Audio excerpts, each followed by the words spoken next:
Kalau saya bertanya, andai kata waktu Bapak Ibu punya anak laki-laki dulu lahir, lalu diminta untuk memberi nama Yudas, kira-kira dinamain Yudas enggak? Ya. Karena apa yang dalam pikiran kita ketika bicara tentang Yudas, pasti disebut pengkhianat, ini orang tidak baik-baik, dan seterusnya. Walaupun di beberapa daerah lain, Yudas itu nama yang umum dipakai. Tapi beberapa kita rasanya alergi untuk menggunakannya, karena paling tidak saya temukan 3 alasan. Yohanes 6 ayat 71, sebab dialah yang akan menyerahkan Yesus. 1, tentang Yudas nih. Markus 3 ayat 19, yang mengkhianati dia. Lalu Lukas 6 ayat 16, yang kemudian menjadi pengkhianat. Jadi rasanya beberapa orang Kristen, termasuk Bapak Ibu yang geleng-geleng tadi begini, rasanya enggan untuk memberi. Saya kasih nama Sevan, Yudas, ya, di rumahnya Sevanya, Yudas, nggak cocok juga, rasanya enggan untuk memberi nama Yudas. Nah, saya mau berbagi Bapak Ibu. Kalau kita berpikir jelek tentang Yudas, saya mau berbagi beberapa hal. Dalam bahasa Yunani itu dia disebut Yodas, itu bahasa Helenis, itu nama orang. Tapi kalau menggunakan bahasa Ibrani itu namanya Yehuda. Menarik ya. Yudas itu Helenis, Yunani. Tapi kalau perjanjian lama bahasa Yahudi, Yehuda. Tahu nggak Bapak Ibu arti Yehuda? Dia yang bersyukur, dia yang memuji, dia yang mengagungkan. Coba lihat. Nama Yudas itu bagus artinya. Jadi tolong ingat supaya kalau ada cucu kasih nama itu ya. Dia yang memuji, dia yang bersyukur, dia yang mengagungkan Allah. Keren banget. Itu nama yang luar biasa. Lalu Iskariot, kata Iskariot dari bahasa Yunani yang berarti orang Keriot. Jadi dia ini orang Keriot dan bapaknya itu namanya Simon. Jadi Yudas Iskariot itu berarti Yudas dari Keriot, atau Yudas atau Yehuda, orang yang bersyukur, orang yang memuji, yang berasal dari Keriot. Keriot itu terletak di Yudea. Beberapa penafsir menyebut, maka dengan demikian di antara 12 rasul, Yudaslah yang berasal dari Yudea. Yang lain itu berasal dari Galilea, tapi harus perlu dikaji lagi. Dan menarik bahwa dia tersendiri dibandingkan dengan yang lain. Ini catatan saya yang pertama. Lalu saya juga tertarik berbagi tentang dia punya karir Bapak Ibu. Karir Yudas ini sangat cemerlang menurut saya. Mengapa? Dari begitu banyak orang yang ikut Tuhan Yesus, ini tolong baca Injil Matius atau Injil yang lain, saudara akan menemukan bahwa Yesus memanggil murid-murid. Ada banyak. Tapi kemudian dia menentukan 12 orang yang kemudian menjadi rasul atau orang yang terdekat yang nantinya sama-sama dengan dia terus sebelum wafat. Dan dari semua orang itu menariknya, Tuhan pilih Yudas. Coba lihat. Berarti Yesus sangat tertarik sebenarnya dengan figur ini. Cuma karena kita sudah tahu kisahnya, oh iya dia. Tapi kalau Bapak Ibu dari awal barangkali bergaul dengan para murid yang lain, semua orang akan bilang, saya nggak sangka loh. Orang yang disebut dengan dia yang bersyukur, dia yang memuji, dia yang berkhianat. Pasti ada alasan cukup kuat yang kita nggak tahu. Bahwa orang ini dipilih Yesus jadi rasul. Ada yang berspekulasi begini, soalnya kalau Yudas nggak dipilih, maka tidak ada yang berkhianat. Kalau tidak ada yang berkhianat, Yesus nggak mati. Kalau Yesus nggak mati, maka dunia nggak diselamatkan. Tidak ada yang bisa gagalkan karya keselamatan. Kalaupun Yudas nggak lahir, Tuhan bisa punya banyak cara untuk buat dirinya terpaku di kayu salib. Tidak harus melalui Yudas. Jadi jangan membatasi pikiran.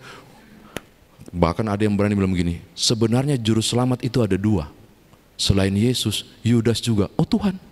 Itu gara-gara kita berpikir begitu kan. Karena kalau nggak ada Yudas, maka Yesus nggak mati. Enggak. Tuhan punya banyak cara untuk menggenapi Yesaya 53. Sesungguhnya penyakit kita lah yang ditanggungnya. Bisa ada banyak cara. Tidak harus melalui Yudas. Oke? Nah, karirnya menanjak Bapak Ibu karena Yudas terpilih di Markus pasal 3 ayat 19, bahkan ini luar biasa loh. Kalau orang ini kurang ajar dari awal dan tidak bisa dipercaya, tidak mungkin kelompok 12 milih dan sepakat untuk jadikan dia pemegang kas kelompok 12. Yudas punya jabatan luar biasa loh. Kalau sekarang itu setara Ibu Yani. Bendahara, Yohanes 12 ayat 6, bendahara loh. Kalau barangkali Petrus itu ketua satu, Yudas bendahara loh, dipercaya. Jadi kalau Bapak Ibu memikirkan jelek tentang Yudas, saya mau ajak, mari berpikir, kenapa kelompok 12 pilih dia? Dan percayakan uangnya itu. Karena barangkali dia jago tentang keuangan. Bahkan kalau saudara buka lebih jauh, saya punya catatan menarik itu Matius pasal 9 sampai 13. Matius loh, pemungut cukai. Dan di Netflix lagi rame The Chosen. Ya gitu. The Choose. Itu ada tentang kisah tentang yang terpilih. Itu ada tokoh Matius yang bolak-balik jadi pemungut cukai dan dibenci oleh orang Yahudi. Jago duit, tapi Yesus tidak angkat Matius. Coba angkat Yudas. Maka saya bagian ini karena Yohanes 13 ayat 18 bilang begini, aku tahu siapa yang aku pilih, aku nggak pernah salah pilih. Coba Yesus tahu kok kemampuan Yudas yang luar biasa. Lagi-lagi tolong singkirkan dulu dia berkhianat. Tolong lihat dari awal dulu karirnya nih. Ini tokoh yang luar biasa. Sekarang, nah, mari kita kupas lebih jauh. Kok bisa dia berkhianat? Apa masalahnya? Kisah pengkhianatan Yudas dimulai dari satu desa, satu kampung atau kota, saya nggak tahu, namanya Betania. Peristiwa pengkhianatan Yudas dimulai dari Betania. Lukas pasal 14 ayat 1 sampai 9. Ada apa di Betania?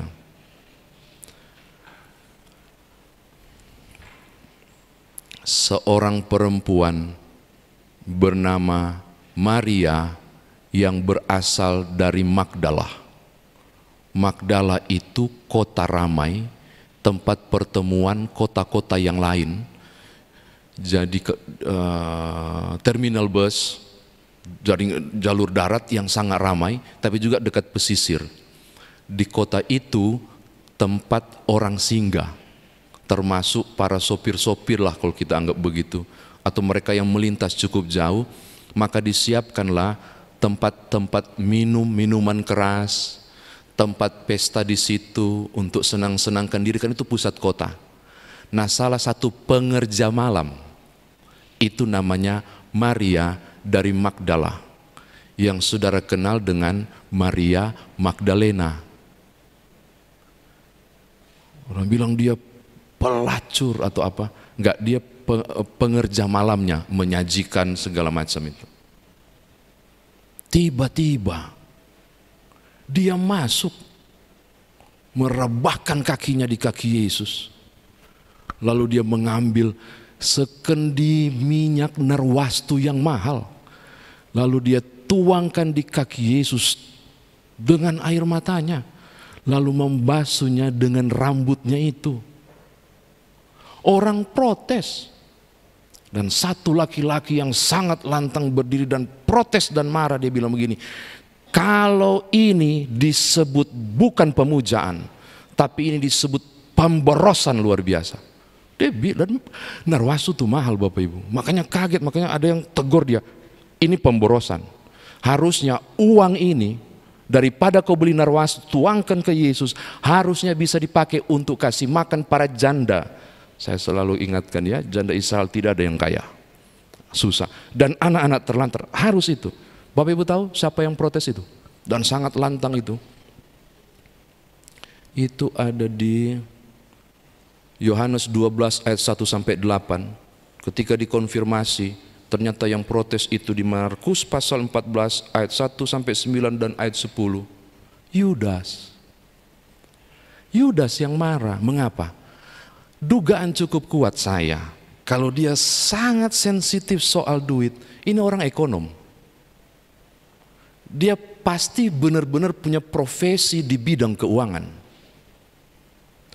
Maka hitungannya sangat cerdas pemborosan ini. Jadi dia sangat concern dengan itu. Sangat concern. Yudas memarahi Maria Magdalena. Tanda bahwa dia peduli tentang orang miskin, lihat dia care banget, juga terhadap orang-orang yang luar biasa papa itu. Lebih baik itu dijual untuk bantu mereka yang susah. Yudas yang protes. Tetapi kalau saudara masuk ke Markus 14 ayat 1 sampai 9, lalu nunjuk ayat 10 sampai 11, Yudas bikin planning menarik. Dia kemudian punya ide untuk menjual Yesus dengan harga 30 keping perak. Dan ini kita harus cari tahu, kok bisa dia melakukannya. Jadi kisah tertariknya dia sama uang. Kalau dia fokus dengan Maria Magdalena dengan alasan kepekaan pada orang susah, saya curiga bukan. Dia sangat fokus pada uang. Sehingga dugaan para penafsir penyebab pengkhianatan adalah karena duit. Cuma saya meragukan, benarkah dia mengkhianati Yesus itu karena uang? Karena banyak guru sekolah minggu mengajar, ya dia berkhianat karena uang 30 keping perak. Matius 26 ayat 15 nilainya dibilang 30 keping perak. Lalu Matius 26 ayat 16 bilang deal. Saya setuju, kata Yudas. Untuk buktikan apakah pengkhianatan Yudas karena duit, kita harus cari tahu berapakah nilai 30 keping perak untuk dikurs dengan mata uang sekarang. Supaya kita tahu nilai 30 keping perak itu seharga berapa sekarang. Bapak Ibu, saya menemukan 3 nilai berbeda 30 keping perak. Yang pertama berdasarkan koin tetradarm, tetradram, atau biasa disebut dengan tetradirham. 30 keping perak itu saya baca di sini ya, itu terbuat dari perak yang pertama kali dibuat tahun 14 sampai 15 Masehi. 1 keping perak itu sama dengan 4 dirham. 1 dirham itu sama dengan 16 sen uang US dollar, 16 sen. 1 dirham. Nah kalau 1 keping perak tetradirham berarti 4 kali 16 sama dengan 64 sen. Maka 30 keping perak itu, ini ukuran pertama, itu setara dengan 64 kali 30 sama dengan 1920 sen atau 19,2 dolar. Atau kurang lebih kurs sekarang sekitar 280.000 rupiah. Itu seharga Nokia lipat yang tidak bisa WA, hanya bisa SMS. Pernah punya? Sampai sekarang masih dijual di toko hijau itu. Masih ada yang lipat itu, yang lipat tapi ya. Oke, ini yang pertama. Murah. Kalau dia jual murah, berarti bukan soal duit. Belum, masih ada lagi. Ada juga namanya 1 uang perak itu sama dengan 1 dinar. 1 dinar itu sama dengan harga 1 hari upah pekerja. Berapakah harga upah pekerja di Jakarta sekarang? 100.000 sampai 150 mungkin? Saya nggak tahu, kita pukul rata saja. 150 per hari. Berarti untuk 1 bulan berarti 150 kali 30. Totalnya 4.500.000. 4.500.000 itu saya sudah cek, itu dapat Samsung A34 5G. Iya, tapi sudah bisa internet dan cukup lancar. Harga Tuhan Yesus satu Samsung A34 4.500.000, masih murah. Lalu ada ukuran yang ketiga, dan ini menarik. Kalau buka Wikipedia, saudara akan menemukan 30 dirham itu setara dengan 4 bulan gaji atau 120 hari pekerja.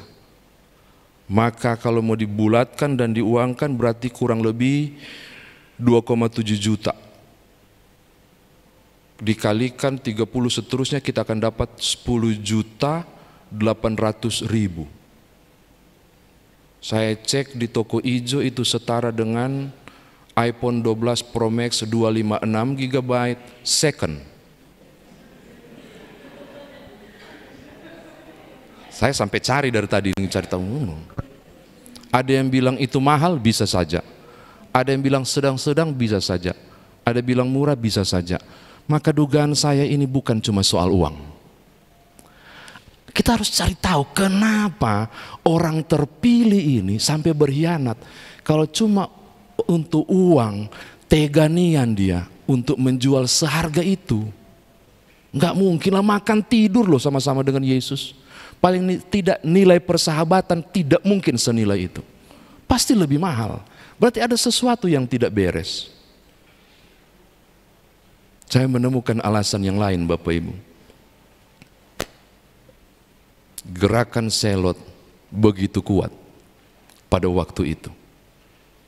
Kemungkinan besar, barangkali Yudas adalah salah satu aliran patriot yang rindu membebaskan bangsanya dari jajahan Romawi. Dan kalau Yesus dieluk-elukan sebagai tadi kan Hosiana teriakan itu, Raja selamatkanlah kami, maka mereka ingin figur yang terkenal dan punya orang banyak, pengikut yang luar biasa, harus lakukan sesuatu.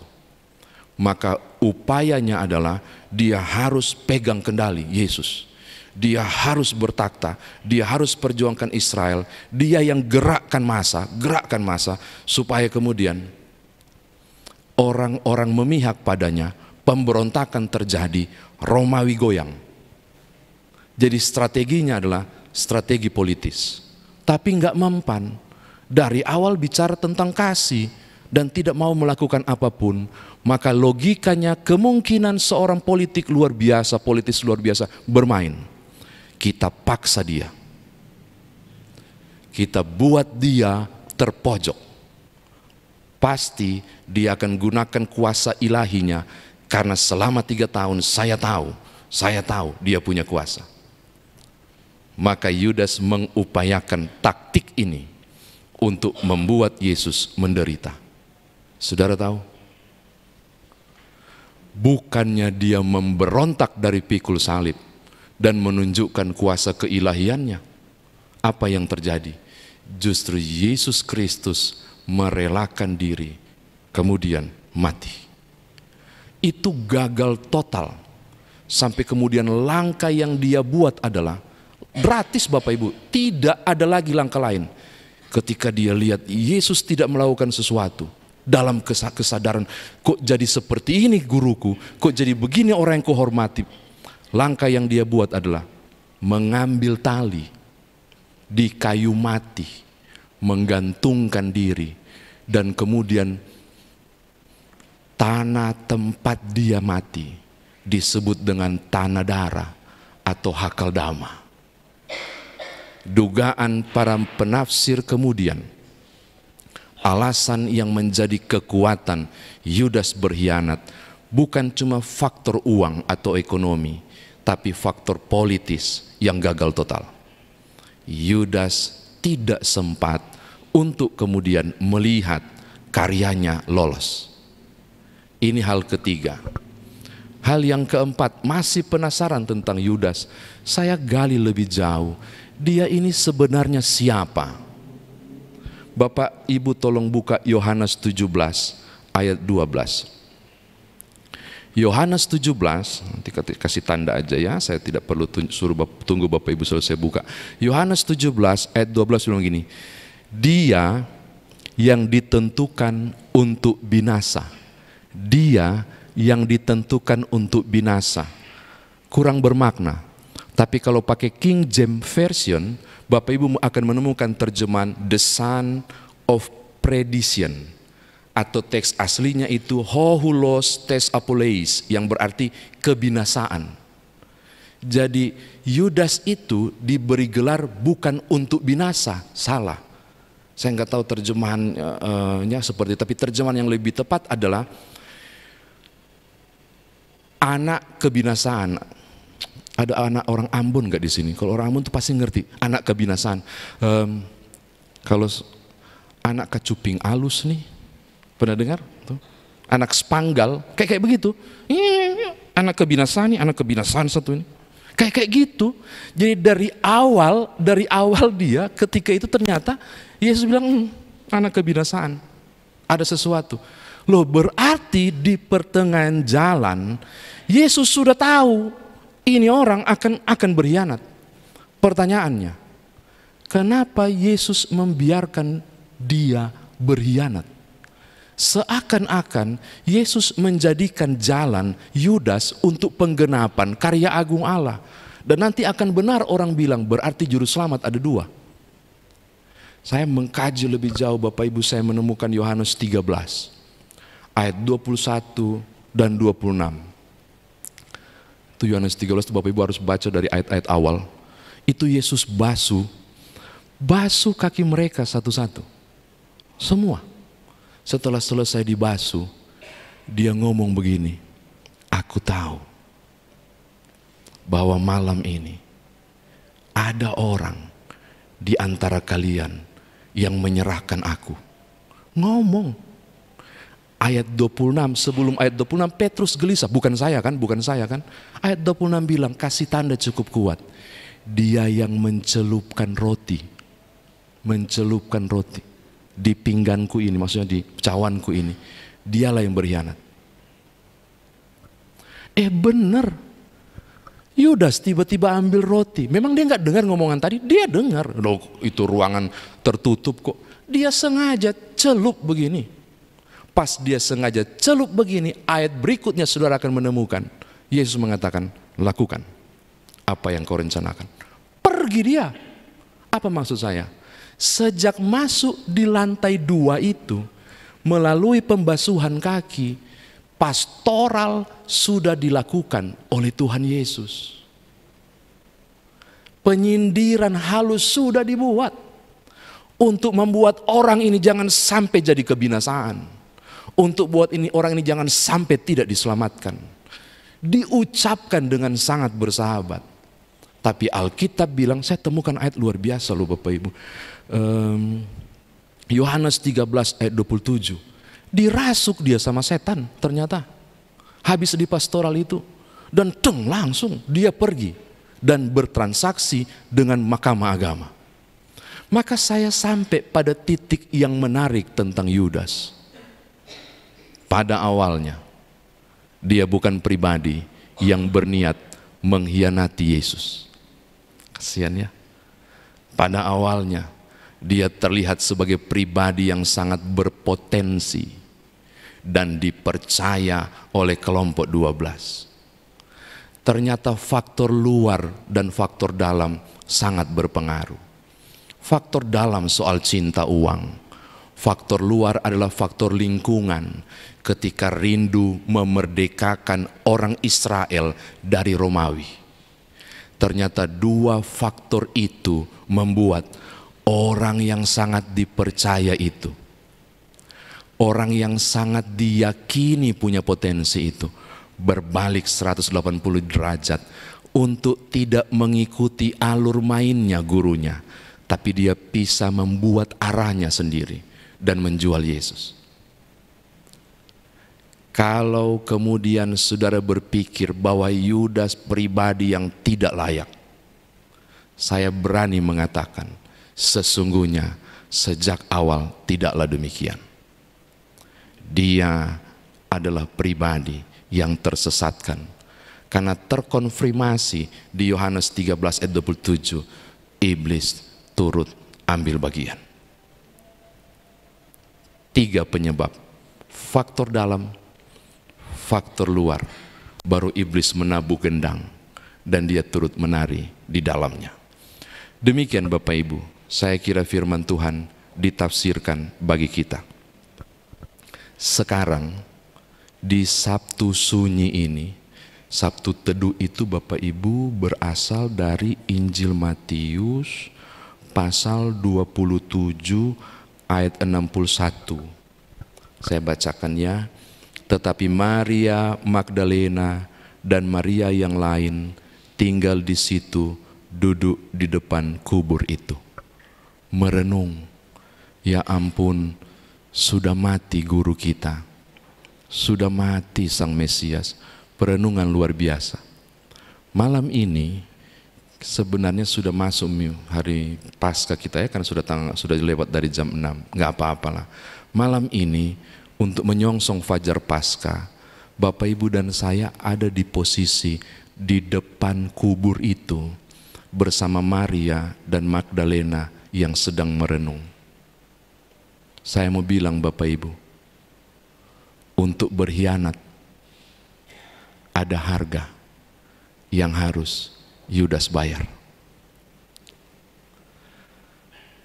Ada harga sebuah pengkhianatan yang dilakukan oleh Yudas. Maka dalam perenungan Sabtu Teduh ini, kiranya Bapak Ibu dan saya tidak terhisap pada kelompok pribadi yang tiba-tiba memisahkan rencanamu dari rencana Tuhan dan belok kanan sesuai dengan rencana saudara untuk menjerumuskan Bapak Ibu menjadi pribadi yang membuang salib. Bapak Ibu, ada harga yang harus dibayar. Sulit bagi kelompok-kelompok tertentu untuk menggunakan nama Yudas walaupun banyak orang dipakai. Nama itu selalu terkontaminasi dengan standar yang dipakai. Dia adalah pengkhianat. Ini hal yang pertama. Yang kedua, kalau Bapak Ibu dan saya masih di kubur itu, ini bagus nih, masih di situ dan sedang merenung, barangkali ada opsi yang lain. Keterlanjuran salah, keterlanjuran dosa, terlanjur berkhianat, saya nggak tahu. Di Tadoan Tonda, tempat saya melayani di pos Pelkes Bapak Ibu, harga Tuhan Yesus itu sedikit murah. Apalagi ditukar itu supaya orang jadi Kristen tuh di sana. Itu hanya dikasih salah satu benda yang sedikit berharga di pos Pelkes, kasihan. Maka dia kemudian berhenti lalu beralih keyakinan. Itu banyak kejadian. Makanya waktu masuk di sana orang senang banget karena ada pendeta. Sebab cukup bertahun-tahun mereka nggak punya pendeta, dan banyak saya masuk itu orang senang banget karena ada pendeta akhirnya. Bukan soal saya ya, tapi soal gampang banget Yesus digadek karena kebutuhan. Saya mau bilang begini, Bapak Ibu, ada kondisi di mana engkau tergoda luar biasa dan jatuh. Saya nggak tahu, anak-anak muda, apapun yang terjadi, Yesus tetap Yesus dan Juru Selamat. Jangan tukar dengan 30 keping perak dalam bentuk seorang laki-laki yang melamarmu. Jangan tukar dengan 30 keping perak melalui posisi dan jabatan instansi. Kalau beralih keyakinan dapat promosi apapun. Karena ada harga yang harus engkau bayar ketika berkhianat. Bapak Ibu, yang paling kami khawatirkan cuma satu untuk anak-anak. Bukan soal orang gak bermasa depan. Ku percaya mereka akan terbang bagi Raja Wali. Yang saya takut cuma satu itu. Dia menyeberang, ampun, mau taruh di mana kepalaku. Bapak Ibu, sembahyang banyak-banyak agar tidak ada satupun generasi kita menjadi generasi Yudas. Seakan bagus kita nggak tahu, dibelokkan oleh iblis. Di situ kita masih merenung poin ketiga. Bersama Maria Magdalena dan Maria yang lain. Ada hal yang terlanjur. Ada dua opsi. Bapak Ibu akan pergi mencari kayu mati dan seutas tali untuk tercipta hakal dama, atau saudara memilih versi pengkhianat lain. Ada dua pengkhianat, Yudas sang pengkhianat dan Petrus sang pengkhianat. Oh, Petrus itu cuma menyangkal, sama ya, berkhianat juga itu laki-laki pengkhianat juga itu Petrus itu. Tapi apa yang dia buat? Dia buat sesuatu yang menarik, manuvernya benar. Dia pergi ke belakang, mencari tembok dan memukul-mukulkan kepalanya. Sebagaimana tradisi orang berduka yang sedang melakukan pertobatan dan minta ampun di situ. Pada Petruslah kalimat berlaku, Bapa, ampunilah mereka, karena mereka tidak tahu apa yang mereka perbuat. Andai kata malam ini engkau teringat tentang sesuatu dan engkau menyesal, di depan itu bersama Maria Magdalena, ambil cara Petrus dan bukan cara Yudas. Petrus mengaku dan minta ampun dan diselamatkan. Amin. Terakhir, yang keempat, godaan dari dalam juga godaan dari luar. Baru tabuhan gendang dari iblis membuat Yudas berkhianat. Saya mau tutup. Ternyata Bapak Ibu, ada banyak cara dan banyak alasan orang bisa berpaling dari Tuhan. Entah soal logika berpikir Bapak Ibu dan saya atau anak-anak kita, atau pergaulan yang keliru di wilayah luar sana, kita nggak tahu. Dan iblis memakai itu dengan tabuhan gendang, dan tanpa sadar orang membuang salib. Malam ini belajar dari kisah Yudas.